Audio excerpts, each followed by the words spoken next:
Altura agora para a análise na ordem do dia, hoje para falarmos da alta velocidade em Portugal. O Governo anunciou hoje a assinatura do contrato de concessão para a ligação Porto-Oiã em alta velocidade, um passo decisivo para ligar Lisboa ao Porto em pouco mais de uma hora.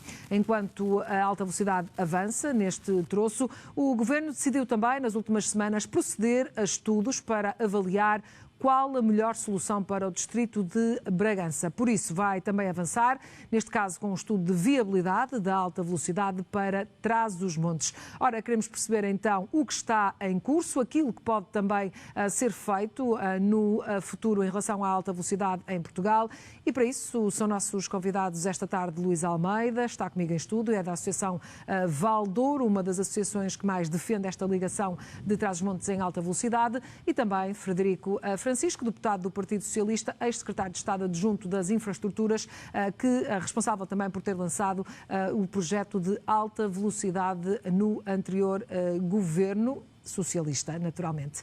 Ora, parto à conversa primeiro com o Frederico Francisco, até porque, olhando para aquilo que é a atualidade hoje e aquilo que foi assinado hoje pelo Ministério das Infraestruturas, é, de facto, Frederico Francisco, um passo decisivo para a alta velocidade Porto-Lisboa ser uma realidade. Boa tarde. Muito boa tarde, cumprimento também o Luís Almeida. De facto, o passo que foi dado hoje para a assinatura do contrato de concessão para o primeiro troço da linha de alta velocidade Porto-Lisboa, isto é de um concurso que tinha sido lançado em janeiro de 2024, é pela primeira vez, diria eu, tornar irreversível a construção da linha de alta velocidade Porto-Lisboa, que é algo que eu não me canso de repetir, que é o projeto de infraestruturas mais importante que o país tem para fazer, pelo menos na primeira metade do século XXI. Não há nenhum plano sério para a ferrovia nacional que não comece com a estruturação da rede ferroviária ao longo do eixo Braga-Setúbal, ao longo do eixo onde se concentram 80% da população portuguesa, sobre o qual no futuro se terão que apoiar todas as outras ligações que atravessarão o país em direção à Espanha, a ligação por Trás-os-Montes, a ligação pela Beira Alta, a ligação para a Galiza, a ligação pelo Alentejo e a ligação pelo Algarve, não é? Portanto, a forma como nós nos integramos na malha ibérica é esta e portanto, a linha de alta velocidade de Porto-Lisboa é a peça central da estruturação deste eixo. E, portanto, o passo que foi dado hoje é de facto... Agora as obras vão para o terreno, agora já ninguém pode ter dúvidas que as obras vão mesmo para o terreno e isto tornou-se irreversível e, portanto, acho que é um dia que nos a mim deixa-me muito, muito satisfeito. É daqueles temas em que pode haver disputas políticas e há muitos temas em que há disputas políticas, mas em relação à alta velocidade ferroviária, e a meu ver, felizmente, estamos num momento em que no país todos puxamos para o mesmo lado. Pode haver diferenças de pormenor, uns acham que é mais prioritária esta ligação, aquela ligação, ou discussões sobre a localização das estações, mas o facto de termos o atual governo a puxar no mesmo sentido em que o governo anterior puxava e de termos um grande consenso político à volta da necessidade e da prioridade do investimento na ferrovia, a meu ver, é muito importante, é decisivo e a assinatura do contrato que foi feita hoje é simbólica disso. Ou seja, está-nos a dizer que esta é a espinha dorsal para que nós possamos olhar para a ferrovia, provavelmente de uma outra forma e até da alta velocidade como ela se vai desenvolver. Há sempre as questões do financiamento. Nós percebemos que esta obra agora teve um financiamento do Banco Europeu de Investimento. É também importante que seja feito porque muitas vezes temos essa dificuldade, ou seja, as obras e os projetos acabam na gaveta por falta também de viabilidade muitas vezes económica ou capacidade do país conseguir absorver esse tipo de investimento? Eu acho que às vezes quando isso, obviamente são investimentos muito grandes, não é? São investimentos de milhares de milhões de euros. Quer dizer, eu há pouco fazia a comparação. O contrato que foi assinado hoje tem um valor que é aproximadamente o mesmo de todo o programa de investimentos de Ferrovia 2020, não é? Aquele que durante muito tempo, os ministros diziam que era o maior programa de investimentos em ferrovia em várias décadas, e era verdade. Hoje foi assinado um contrato para cerca de 80 km de nova linha férrea de alta velocidade, que tem o mesmo valor de todo esse programa. Isto mostra-nos, por um lado, que estamos perante um projeto de uma escala completamente diferente, e, por outro lado, mostra-nos a escala de que é investir em ferrovia de alta velocidade. Portanto, é totalmente legítimo que as pessoas se perguntem pela viabilidade económica deste tipo de projetos. Obviamente, não se avança para um projeto deste tipo sem estudar essa viabilidade económica. É por isso que se fazem análises custo-benefício, que têm em conta todo um conjunto de benefícios económicos, quer em tempo, quer em aumento da atividade económica, quer em transferência modal de outros modos de transporte com poupança de custo. E, portanto, o benefício económico deste projeto, e as análises custo-benefício mostram isso, e à semelhança daquilo que aconteceu com outros projetos na Europa, não é? Nós temos também a vantagem de outros países da Europa já terem começado a fazer projetos deste tipo, a construir linhas de alta velocidade há muitas décadas, e nós conseguimos ver os efeitos económicos que eles trazem, que este tipo de linhas ferroviárias traz nos territórios em que se desenvolve. Portanto, a vantagem económica para o país de avançar com este projeto e com este conjunto de projetos que depois se seguirá, nós sabemos não só por convicção, mas porque existem estudos que o demonstram, que o benefício económico é muito grande. O que não significa, e é uma confusão que se faz muitas vezes, que o projeto seja autossustentável financeiramente. Isso, em geral, não são. E não há nenhuma linha ferroviária no mundo que se pague a ela própria só com as receitas que gera. Estamos sempre a falar de projetos de investimento público, em que o Estado tem que mobilizar recursos, pronto, e no nosso caso nós temos a capacidade também de mobilizar fundos europeus. Não é?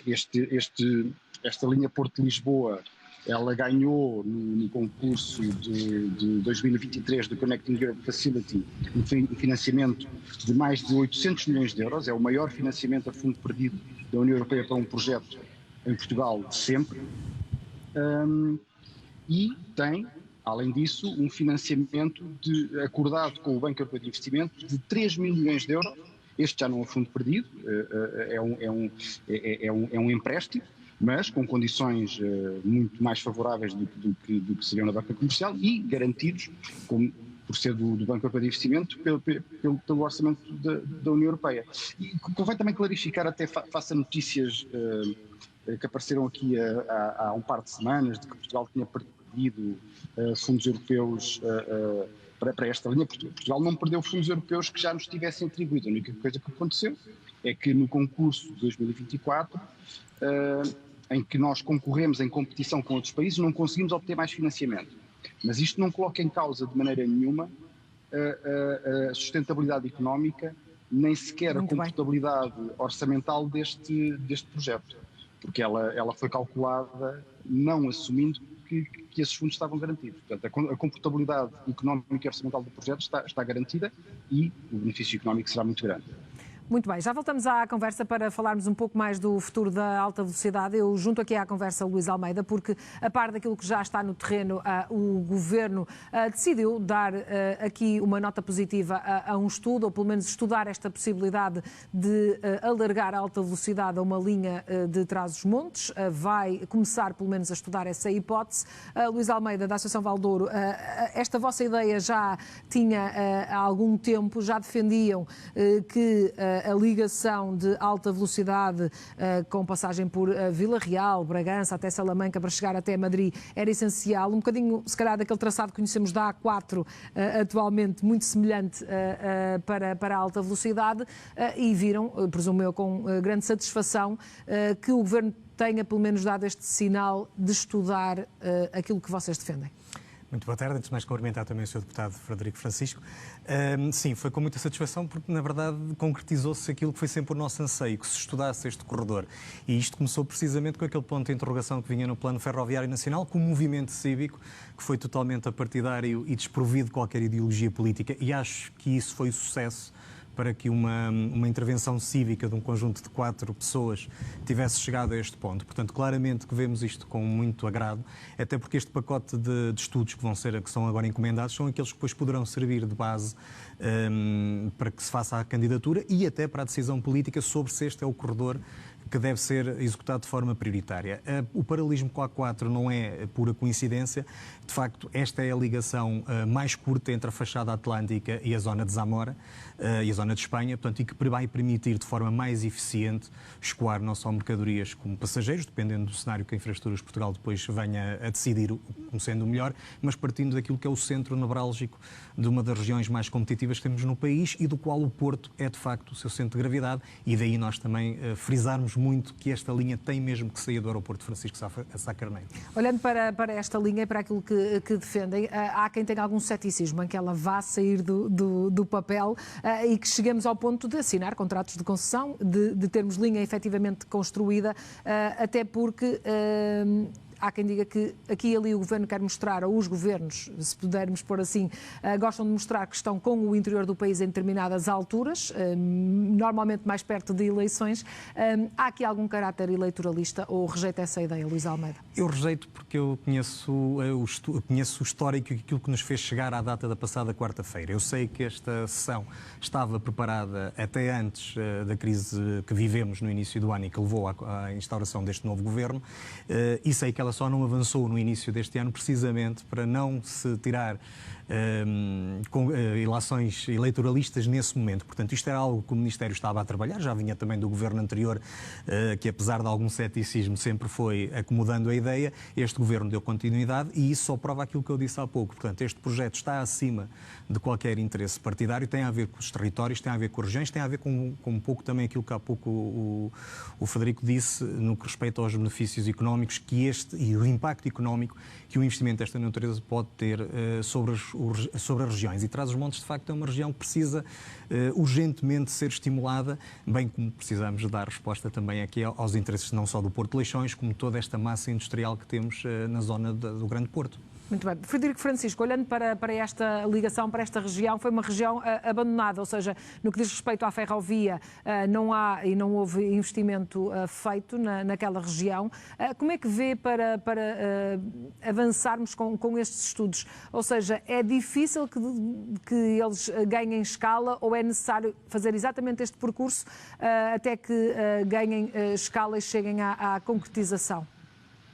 Não, quer dizer, o percurso tem que ser feito, não é? E ele começa sempre por estudar-se a viabilidade técnica de um determinado projeto, não é? Mas eu gostava de pegar na história do ponto de interrogação que o Luís Almeida referiu, porque, pronto, que a história é verdadeira, não é? Foi na apresentação de lançamento, portanto, ainda antes do Plano Ferroviário Nacional ser feito, não é?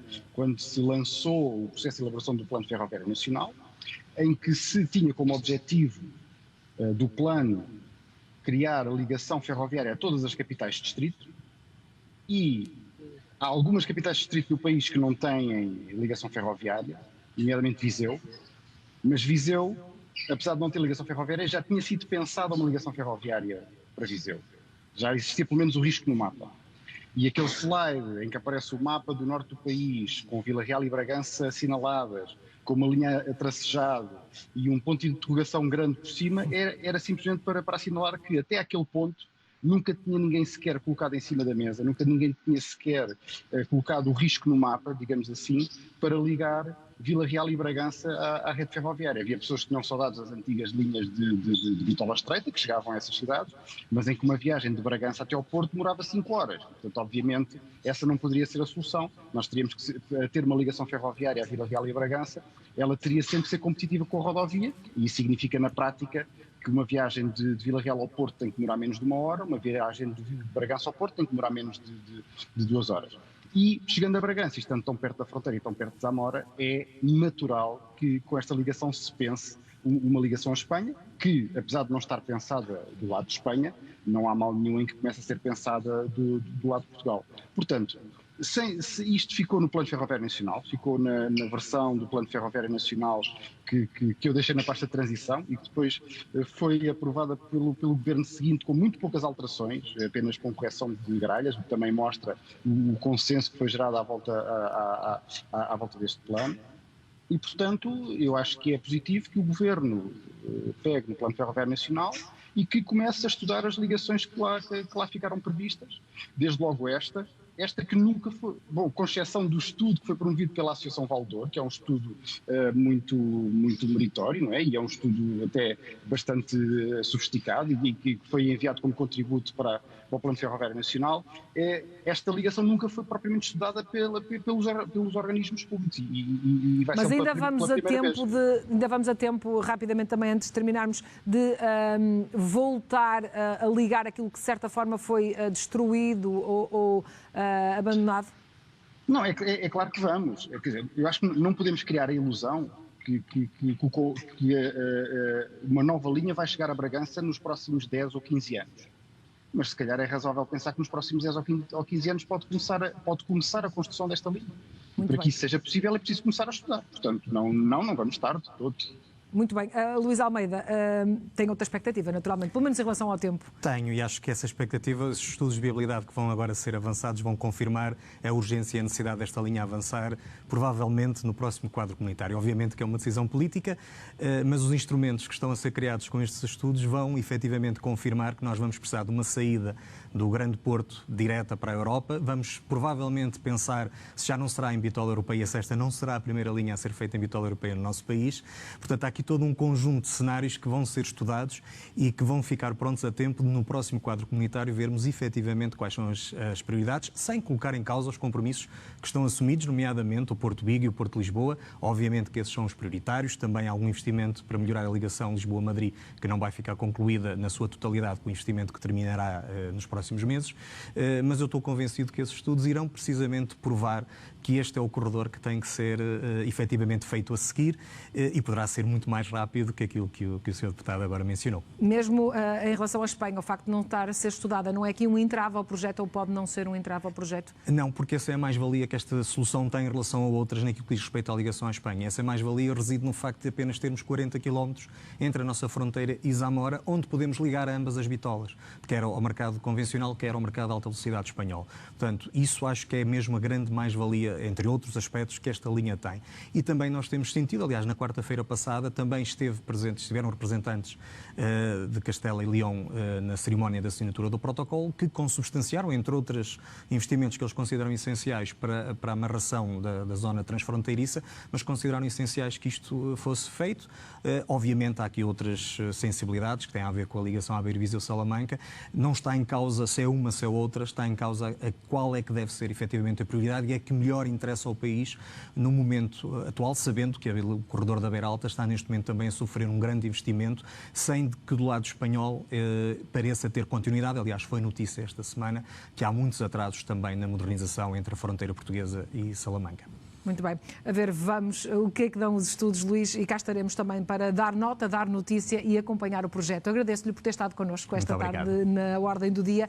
Agradeço também ao Frederico Francisco, deputado do Partido Socialista também, que lançou também, enquanto governante, estas linhas de alta velocidade. Obrigada pela ajuda que nos deu, então, a perceber como está o mapa ferroviário no nosso país. Foi o tema que levamos até si esta terça-feira. Já sabe que regressamos amanhã com um novo tema aqui no Porto Canal. Fique desse lado na nossa companhia. Tenha uma boa tarde.